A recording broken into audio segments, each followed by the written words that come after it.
Já essa alternativa, entrando agora em questões da inspeção dos produtos de origem animal, segundo a resolução RDC número 216, temos aqui as boas práticas para serviços de alimentação.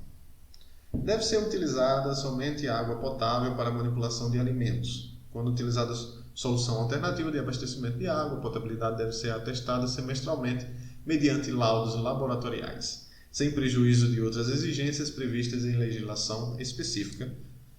Alternativa correta. O reservatório de água deve ser edificado, revestido de material que não comprometa a qualidade de água, conforme legislação específica. Deve estar livre de rachaduras, vazamentos, infiltrações, descascamentos. Tranquilo, sim. O reservatório de água deve ser higienizado em um intervalo máximo, então temos aqui um prazo para chamar a atenção. Intervalo máximo de 1 ano. Está incorreta, visto que deve ser realizada semestralmente. Os manipuladores de alimentos devem ser supervisionados e capacitados periodicamente em higiene pessoal, correto. Em manipulação higiênica dos alimentos e em doenças transmitidas por alimentos, a capacitação deve ser comprovada mediante documentação. Esses documentos serão auditados. Então, temos uma alternativa bem ampla, geralmente são corretas. Os manipuladores devem ter asseio pessoal, apresentando-se com uniformes compatíveis à atividade, conservados e limpos, certo? Os uniformes devem ser trocados no mínimo semanalmente. Olha só a bagaceira, né? Se fosse para trocar o uniforme semanalmente. E deve usar exclusivamente das dependências. Então a gente tem aqui uma questão alternativa errada, não é semanalmente, mas sim diariamente. Então a alternativa 1 e 3 seriam as corretas. Então temos uma questão sobre DTA. Bacilo gram-positivo. Aqui eu vou passar uma dica para vocês. Dá para resolver muitas questões sabendo quais são as DTAs gram-positivas e gram-negativas. Vou trazer aqui uma tabela rápida que eu fazia. Aí eu separava aqui as gram-positivas das gram-negativas. A gram-positiva nós temos o Staphylococcus aureus, a série dos clostrídeos, né? Botulino e Clostridium perfringens. Temos também o Bacillus cereus e a importante Listeria. Já as gram-negativas temos a famosa Salmonella, Escherichia coli, Shigella, Campylobacter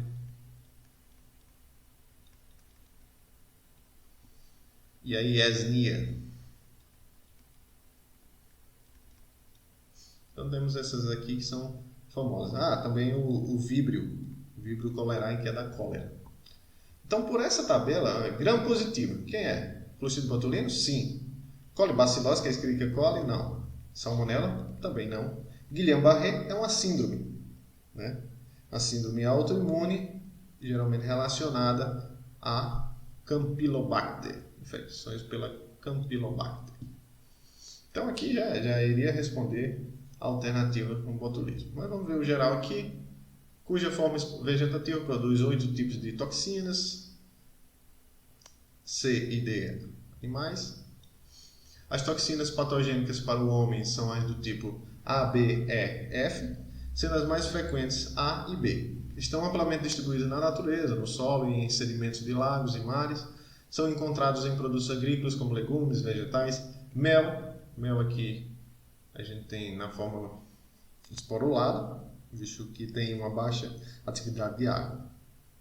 E acontece de 3 formas: alimentar, por ferimentos ou intestinal. Então, alternativa correta, botulismo. O pH do músculo no momento do abate é de aproximadamente, então nós temos aqui como pH do músculo o pH fisiológico. O pH fisiológico vai estar ali em torno de 7, pois visa o pH fisiológico a neutralidade. Durante o processo de rigor mortis, o glicogênio muscular transforma-se em ácido lático. Então aqui é um ácido, então tem uma queda do pH, tornando o músculo mais ácido e reduzindo o pH para 5,5 a 5,8. Devido às reações químicas que ocorrem à elevação da temperatura. Sim, nós temos reações químicas exotérmicas que vão causar um aumento ali estimado em 3 graus Celsius. Então, 5,5, 5,8, 3, temos como alternativa correta a letra B. Sobre a inspeção industrial e sanitária de produtos de origem animal, segundo o decreto 9013, de 29 de março de 2017, que é o risco A. Ali nós vamos ver a questão dos abscessos. Vamos observar o seguinte, nós temos aqui podem, devem e podem. É importante ver essa diferenciação. Podem ser destinados ao aproveitamento condicional carcaças, parte de carcaças ou órgãos que sejam contaminados acidentalmente com material purulento. Não, devem ser condenados. A gente tem um material purulento ali que contaminou aquela carne, não tem aproveitamento condicional que dê jeito. Devem ser condenadas as carcaças com alterações gerais como caquexia, anemia, icterícia, decorrente de processos purulentos. Sim, com certeza. Deve ser destinados ao aproveitamento condicional pelo uso do calor as carcaças que apresentam abscessos múltiplos em órgãos ou em partes. Temos aqui, olha, sem repercussão no seu estado geral, depois de removidas e condenadas às áreas atingidas. Alternativa também correta. Visto que nós temos abscessos múltiplos em órgãos, né? Não é apenas em um órgão. Devem ser condenadas as carcaças que apresentem abscessos múltiplos em um único órgão. Então, aqui diferente da anterior. Ou parte da carcaça, com exceção dos pulmões, sem repercussão. Nós estamos sem repercussão. Sem repercussão, não vai dar condenação. Sem repercussão geral, né? Nos linfonodos ou no seu estado geral, depois removidas e condenadas às áreas atingidas. Então, aqui, elas podem inclusive serem liberadas direto para o consumo, após a remoção das áreas atingidas. Então, aqui está incorreto. Podem ser liberadas as carcaças que apresentam abscessos localizados, depois de removidos e condenados os órgãos e as áreas atingidas. Sim, porque ninguém come lesão. Então, a alternativa correta seria a letra B. Temos aqui o risco A, né? Decreto 9013. Devem, podem.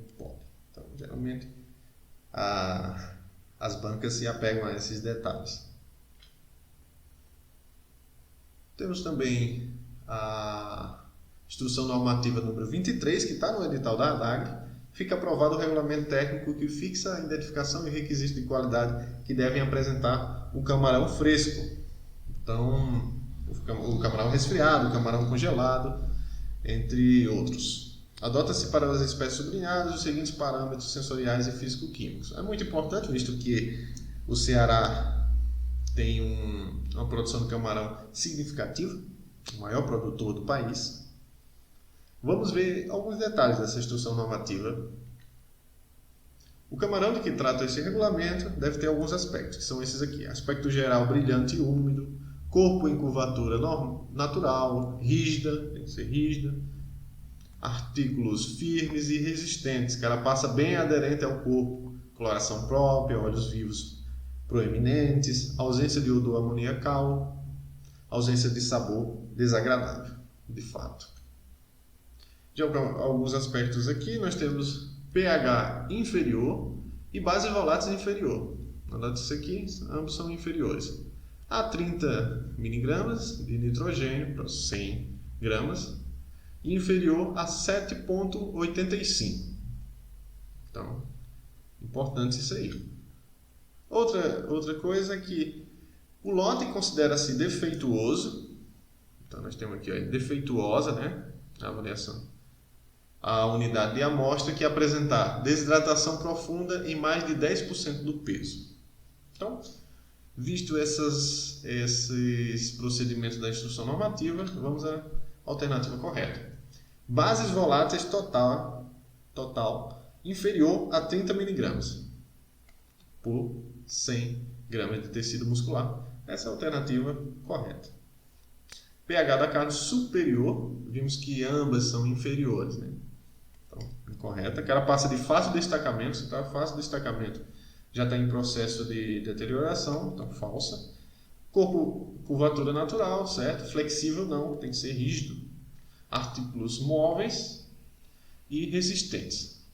Desidratação profunda em mais de 10% do peso da unidade de amostra de camarão. Nesse caso aqui, considera como uma amostra não conforme. Por fim, a última questão sobre salmonela, que são os procedimentos do Serviço de Inspeção Federal para a recepção das amostras. Esse é o programa exploratório para a pesquisa de salmonela. Aqui nós temos como procedimento o envio de uma carcaça resfriada para um laboratório credenciado, e se não for possível mandar resfriada, é para ser enviadas 5 amostras congeladas, tanto no programa de amostras de supervisão como na amostra do programa exploratório. Então, quais estão aqui? Uma carcaça, 5 carcaças está ok, uma carcaça, a amostra resfriada deve apresentar temperatura máxima de 4 graus, não, muito baixa, deve apresentar temperatura máxima de 8 graus, com tolerância de 1, e a amostra jamais deve ser congelada, né? Jamais, temos algumas palavras aqui restritivas, devem ser levadas em consideração. A amostra resfriada deve apresentar temperatura máxima de 8 graus, certo?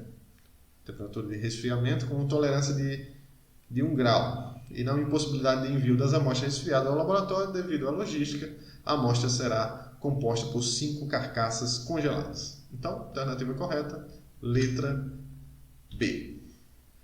Então, finalizamos mais um vídeo do canal Legisvet. Desejo a todos bons estudos.